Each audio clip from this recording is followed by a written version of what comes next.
Welcome to the new Wabu Order Podcast. I go by the name of Wabu. Today, I got my brother with me, Jordan. He ain't a special guest. He been on here like 3-4 times. What's going on, man? Numerous of times. Nah, you got to get closer, man. You be playing around. Don't start nothing today, Wabu.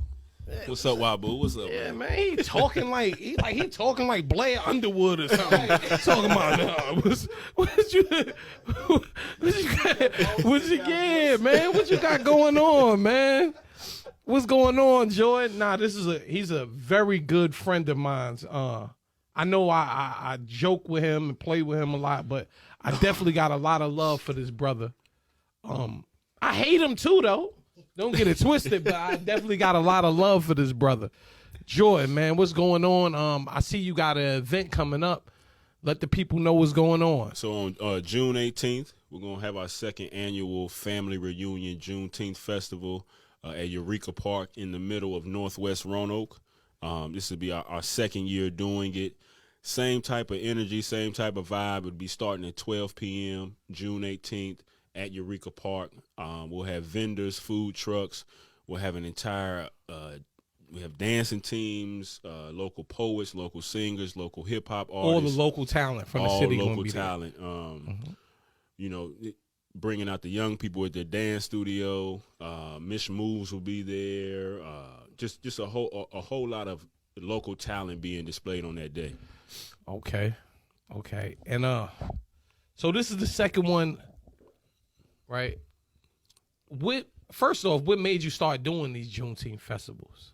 To be honest with you, last year I just put it on Facebook. We should have a huge Juneteenth festival. After everything that was going on with Black Lives Matter, all the police killings, all the resurgence of learning about Black Wall Street, Black history. Like, we just need to have a huge Black Juneteenth festival. And it just grew legs from there. People started inboxing me, let's do it. I created a team. How many people hit you up and said, what's Juneteenth? Because I know here. At least about 25 people. Yeah, because I know a lot of people. At least about 25 people. They knew you had festivals and stuff like that for the day, but they didn't actually know what it was. And we need to support this. Please, people, we need to support this. Like, y'all go crazy for St. Patrick's Day. Yes. Like, y'all go crazy for all of these other holidays that have absolutely nothing to do with you. And most of them holidays were holidays where they murdered our ancestors. Yes. Like St. Patrick's Day. And we go crazy and we look so stupid. Mm-hmm. We look so stupid supporting all these holidays. Please support Juneteenth. Let them know what Juneteenth, what started Juneteenth. So Juneteenth was actually started by, I would say, a lady by the name of Opal Lee really brought it to the forefront across the country. She's considered like the grandmother of Juneteenth. I want to say that she partly walked or marched from Texas to Washington, D.C. She's in her 90s. I believe she's 95, 96 years old. Now when she did that walk? Now. Oh, okay. Yeah, now. Okay. Yeah. Now. That's crazy. But she just over the past 40 years, she's just been trying to get Juneteenth recognized. She's from Texas. She currently lives in Texas. Oh, I mean the origins. Oh, the origin of it. Yes. So when Emancipation Proclamation, basically the short story of it, the Emancipation Proclamation was written, and Galveston, Texas were the last individuals to receive notice that they were free. Wow. And so in Galveston, Texas, in 1863, they were the last ones to realize that President Abraham Lincoln had just written and signed the Emancipation Proclamation. So it actually originated in a place called Galveston, Texas, because those folks down there did not know. And so for a long time, it was just a Texas holiday. For a long time, it was just a Black American Texas holiday. I'm not really sure when it grew legs and went national. Yes. But Opal Lee, who's actually from Texas, really brought it to the forefront, and she's actually the one who got it federalized. She marched. She went to Washington D.C., spoke with President Biden, Vice President Kamala Harris. Oh, he did something for Black people? Wow. He did that. Well, if you consider that something for Black folks, he made June. If I'm correct on that, he made Juneteenth a federal holiday. So the Monday after Juneteenth is now a federal holiday. And how do you feel the like how big companies now is exploiting? I knew it was gonna come. It was I forget the name of the company that started that Great Value Juneteenth ice cream that was in Walmart. So that company who started that ice cream actually put in for a trademark of Juneteenth. Yeah. And if you notice, and I was listening to this from a trademark lawyer, it's a TM next to the Juneteenth on the ice cream label. Wow. And so we can't have nothing. We can't have anything. And so they actually tried to trademark a federal holiday. You know what I always say? If all black people get on the bridge and jump off, everybody else gonna do it and follow us. And say, they can't have fun and death. They actually tried to trademark Juneteenth. So it is being exploited, and that's why we wanted to do our festival, and we did not want to charge anything for this, this festival. We didn't want to charge anything for people to just come and enjoy themselves. And we didn't want to hit vendors over the head with a price. So, but it is being exploited, and I think everybody knew that was going to come. And unfortunately, we didn't take ownership of it. Yeah, that's what we got to start doing. We, as far as black people, we allow every other culture, every other group of people to come into our ciphers. Yes. And steal everything from hip hop. We created all the music. Yeah.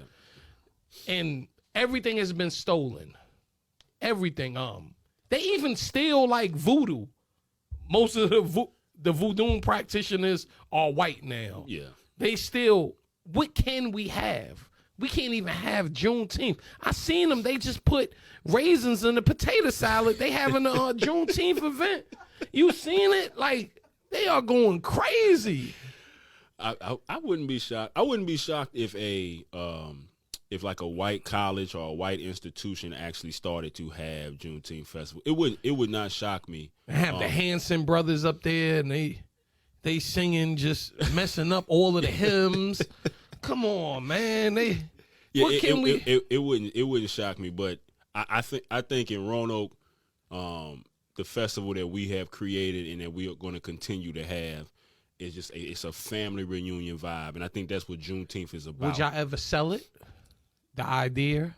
No. And to a big group, if a big group come and say, we got a couple of dollars for y'all. Let us get this. This is a Roanoke thing. We don't want to take this from Roanoke. We don't want to take this from Eureka Park, Northwest. Yeah, I was very adamant that we have this festival, this Juneteenth festival in Eureka Park for a few specific reasons.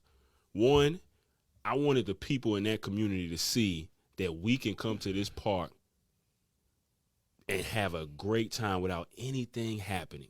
And nothing happened. Like, literally, nothing happened last year. There was no fights. There was no gunfire. Nobody passed out over the sun. Nobody got to arguing. Nothing happened. He said nobody passed out. Nobody passed out. And I knock on some wood. Yeah. Knock on wood. Yeah. And I pray the same thing this year, but nothing happened. Nothing gonna happen. And then also I wanted the kids in that community because that's not the energy, right? It's not the energy. Like when you see like the Henry Street, I've been going since I've been living here. I've never seen nothing happen at the Henry Street festivals because like it leaves out certain elements. Like people not gonna come. Oh they ain't talking about killing out there. I ain't going. They talking about love and all that. Like that's gonna leave them out. And this was in the middle of a neighborhood. Like literally Eureka Park. Yeah, it's a house here. It's a house here. It's a house across the street. It's surrounded by churches. Yeah. And so you can sit on your front porch and enjoy the festival. You can walk to the festival. We had families with strollers who had just walked over there, elderly folks who walked from their homes. So I was very adamant, in the group that I'm working with was very, consistent, and we want this at Eureka Park. In this group, y'all have like a committee or something like that? So it's a committee. It's, we just created an LLC. It's called Roanoke Cultural Collective. And with this group, we want to do things like Juneteenth Festival. We want to have a Kwanzaa celebration. We need that. We need a Kwanzaa celebration. We just want to be that group that partners with other organizations and other people to bring cultural festivals or cultural events to this community. Okay. Okay. Okay. So it's called Roanoke Cultural Collective. Oh, okay. Well, man, We need a new Wabu Order out there Juneteenth this year. I keep telling you that.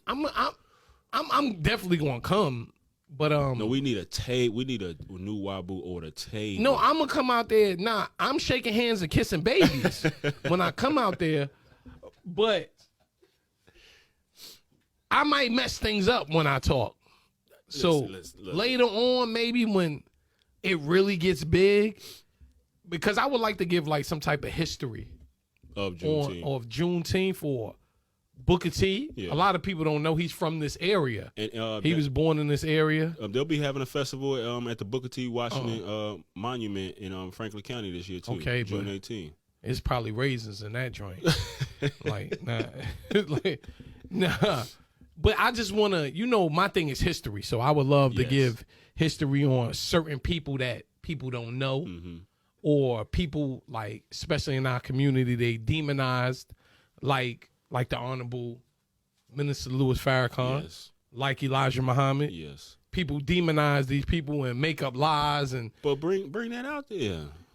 I would like to do that, but I think the people got to evolve a little bit, because, it's too much Gucci Mane, like, stuff. Like, I need people to really, like. You need conscious folks out there. We gotta love our history. So that's what we trying to do. That's why I kind of started this podcast, is for everything that I love. I just don't talk about history on this podcast. I just interviewed Antonio Hash. He's the sheriff of Roanoke City, Virginia. So I'm trying to do things with everything that I love. So you get what I'm saying? Like, I love history. I love music. I love everything that I love, and bring it together, make it into new Wabu Order. But it's going to be hard to change because you're going against a force that's so strong and so powerful. So changing it, you got to kind of trick the people into believing, like, oh yeah, he's the coolest. Like, you got to trick them. Like, if you want to talk to kids, if you just came with all type of jewelry, even if it was bang bang, like fake jewelry, they would just listen to you more, versus if you just come to them regular, like, hey man, you got to do this, you got to do that. They're not going to listen. You get what I'm saying? I know I'm rambling a little bit, but you should come out there and just do like a quick show, just a quick little interview. I might. Promote yeah. Oh, yeah. No. I'm gonna go out there and, like, talk to the people. New Wabu Order is gonna be at Juneteenth. Definitely. Get it and I'm right initiating now. people. Get it clear right now. Yeah, I'm initiating people. So we can expect New Wabu Order Juneteenth. June 18th, man. 12 p.m. Y'all heard that here first. New Wabu Order. Yeah, I don't know. If something happened, I can't make. I'll let you know. You know how that go. I'll be tap dancing. We'll have some secret security out there. Yeah. Oh yeah, we're gonna have the sheriff department out there. But so after the Juneteenth, and that's on the 18th, but June 18th, Juneteenth. What about the 19th? Juneteenth is actually June 19th. Why you not doing it on the 19th? Which is Father's Day. So Father's Day on the 19th? On the 19th. We don't be getting no love. I don't even know that Father's Day is on the 19th. It's on the 19th. Oh, that's demonic. It's on Father's Day. It's Father's Day. So we won't be doing anything on that on actual Juneteenth. We're gonna do it the day before. Last year we did it on the actual Juneteenth date. Wow. Yeah, but Father's Day. Because you don't want to get it all ball Father's Day. I don't want to mess up the Father's Day. For the most part, people do it for the whole weekend. Yeah, right? They do it for the whole weekend. Some people, up in D.C., they do it like all week. Monday through Sunday. Well, that's the chocolate city. Yeah, so. Well, not no more though. They gentrified that joint like a mother. Yeah. Starbucks everywhere. What's the name of them? Birkenstocks. What's the name of them joints? Them shoes, them Birkenstocks be everywhere up there. Yeah, they done messed up with that, though. We're not doing anything on June 19th. That's Father's Day, so we're going to celebrate the fathers. And I see you do a lot of work in the community. Let the people know about that, because I think maybe people don't know that you do a lot of work in the community. Well, as you all already know, my work is in Northwest Roanoke specifically. I actually work in Southeast, though. I work at Garden City Elementary School and the Boys and Girls Club, which are both in Southeast. And I was actually talking to somebody the other day. We kind of forget about our black children in those areas. Southeast and all that. I knew it. Historically, no. But I say historically, that, it was only a few of them. I say that because it's not a huge population of black children over there. So we kind of and they all live in a small pocket in that area. But I work over in Southeast, but my majority of my work, what I love, is in Northwest, specifically Gainesboro. I was waiting for you to say that. Specifically Gainesboro, of course. Gilmer Avenue. Like Gainesboro is like the motherland to this dude. Like it's magical to him. That's what my family, that's my so my family. Your family origins. is from that area. My third great grandmother was born a slave in Floyd County, Virginia. Slavery ended. She moved here to Gainesboro. Used to be 7th Avenue. Now it's Rutherford Avenue. She bought a home. She moved in with one of her daughters. Then her other daughter, who was my second great grandmother, she bought a home. She had 6 children, 5 boys, 1 girl. My great grandmother was the oldest of those children. They all bought a home They bought one home on 7th Avenue. It was 5 boys, 1 girl, and their parents. They all lived in that one home. And then my great grandmother had my great aunt, my grandmother, and my great uncle. My grandmother's 91.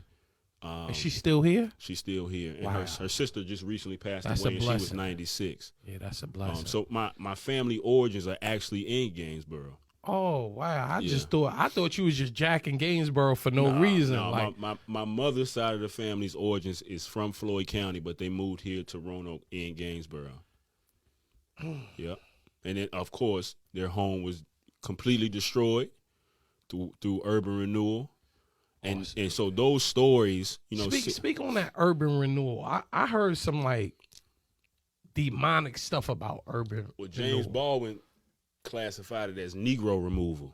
So when it was first created, when it was first started in 1950s, 1960s, James Baldwin went on national TV and called it Negro removal, because 99% of where those urban renewal projects were predominantly African American communities.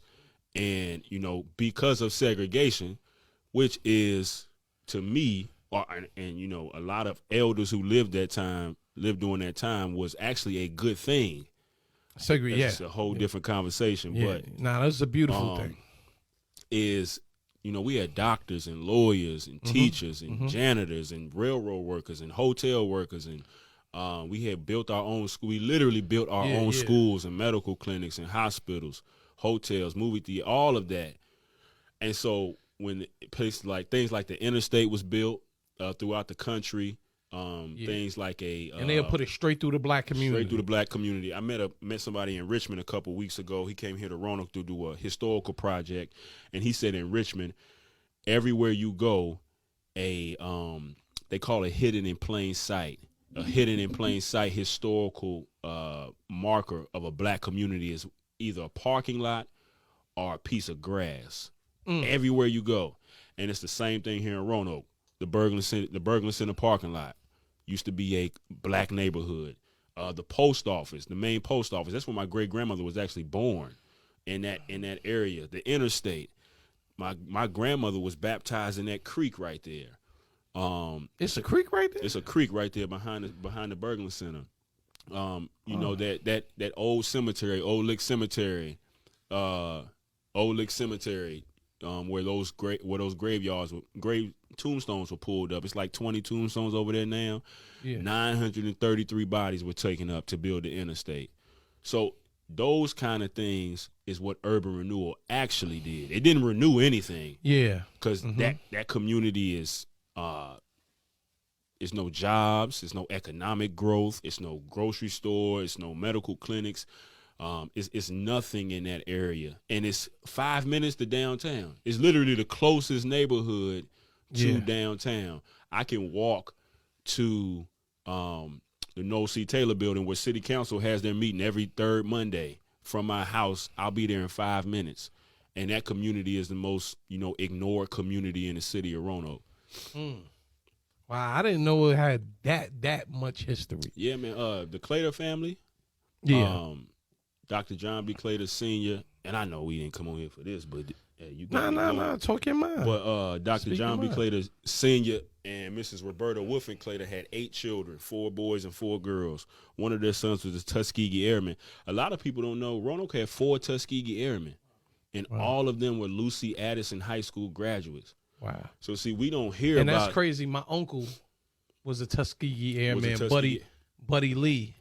But see, Lawrence Fishburne played him in the movie. He passed away 2008, I think, 2007. Yeah, so that's a... But those stories aren't told. And, a lot of people consider the Tuskegee Airmen the reason that America won World War II. Yeah. So why aren't those stories being told? And the 4 that were here were Lucy Addison High School graduates, but you don't hear about that kind of stuff coming out of Lucy Addison High. That's what I'm saying. Like, if kids... everywhere, this story is everywhere. Yes. And wherever there's black people, these stories are. And if we truly know our history, in school they only teach us about Martin Luther King and Rosa Parks. Because they were the easy people. Like, a lot of people don't know. Here in Roanoke, Margie Jumper.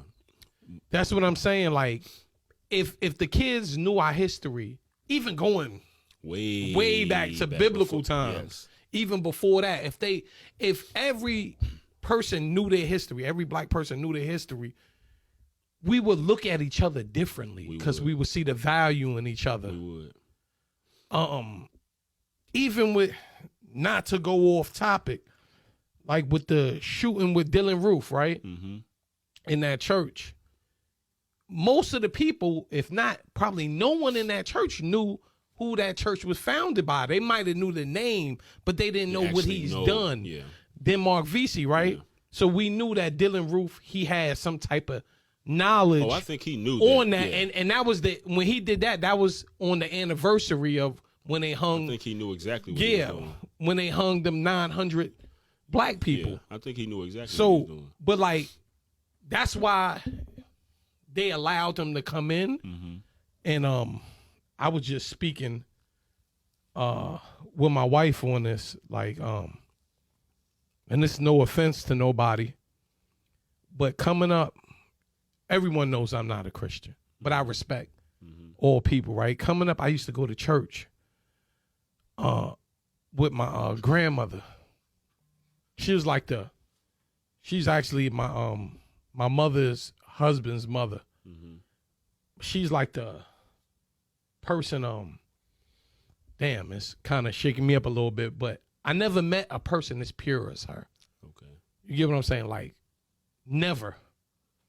Like, so, she used to say, I would go to church just because she asked me. Mm-hmm. Because I know whatever that's doing to her is making her, like, she's like the best human being I've ever physically met. See what that. Yeah, like, so I used to go with her, and the church was like all black, of course. But whenever like white people came to the church and visited, that was like Christ coming to visit. The way that folks acted. What? Yeah. They will go crazy. Like, they'll be bad. Like, you know how they say, for the new people in the church, stand up. Like a black person stand up. They just like, but when a white person stand up, man, listen. They will go crazy. So, but with this Juneteenth event, I'm bringing it back to the Juneteenth event, we can start learning to love each other. Yes. We can start learning our history, networking, whatever it's going to do, it can do something positive for us. So I'm 100% for this Juneteenth event, and good brother. That's kind of why one of the committee members, Amanda Spivey, she actually came up with the family reunion idea. was for those reasons. You know, when you're at a family reunion, everybody's coming together for one cause, to enjoy themselves. For one common cause. For one common cause. Enjoy themselves as a family. And so that's why, you know, she came up with that idea last year, and we're continuing it this year. So you said June 18th. June 18th, 12 p.m. Give the time. June 18th, 12 p.m. at Eureka Park. We're still accepting vendors. If you want to be a vendor, contact me on Facebook, Jordan Bell, of course. Accepting sponsorships. You know, anything, sponsorships, vendors. Just come out and enjoy yourself, man. It's gonna be a very good time. And I like to tell the people, please put in with your PTO hours. I know y'all got them, and I need y'all out there. It's a federal holiday now. Yeah, I know y'all got them PTO hours. Y'all can use it to go to Myrtle Beach. Y'all can use it to go to Atlanta. Juneteenth. Come to this Juneteenth event and please support the vendors out there, because the more y'all come, the bigger they can do it every year. Yeah. That's just what I got to say. I'm definitely going to be out there, even if I have to call in and fake a COVID thing. I'm going to be out there. My brother Kevin, he got some footage from last year. So he got some really good footage from last year too. Yeah, he need to put that footage out. He put some of it out last year. Yeah, okay. Yeah, he put some of it out last year. Like I said, people get out there June 18th. I was going to say July 18th. June 18th, Roanoke, Virginia, Eureka Park. Eureka Park. Yes, sir. It's going to be family fun. Don't miss like you said, a family reunion. Family reunion. Because at the end of the day, we all family anyway. It's just in the middle of Northwest Roanoke. Yes. Northwest Roanoke. Yes. Well, y'all know where y'all heard it first. New Wabu Order Podcast. Let's grow.